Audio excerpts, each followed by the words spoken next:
প্রিয় সংগ্রামী সাথী ও বন্ধুগণ, আসসালামু আলাইকুম।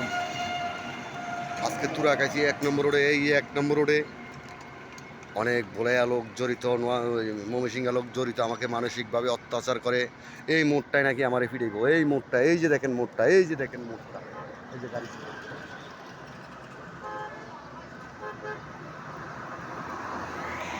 এই মোড়ে নাকি আমারে ফিরাইব, এই মোড়ে নাকি আমারে ফিরাইব, ইয়া করবো, মারবো, কাটবো, কিছু এরম করে, এই মোড়ে নাকি ফিরাইব আমারে। তাই ভাইয়েরা আমার,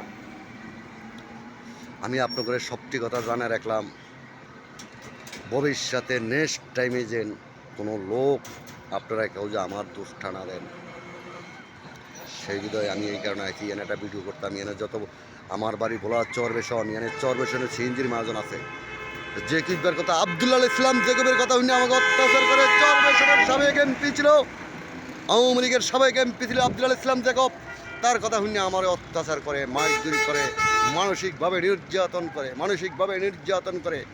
আওয়ামী লীগের সাবেক এমপি আজ মুরগির বাচ্চার মতো বলায় রয়েছে, এখনো অত্যাচার করা হয় আওয়ামী লীগের সাবেক এমপি। যারা আওয়ামী লীগের সাবেক এমপি ছিল, মন্ত্রী ছিল, সাবেক এমপি ছিল, মন্ত্রী ছিল, তারা এখনো আমাকে মানসিকভাবে অত্যাচার করা।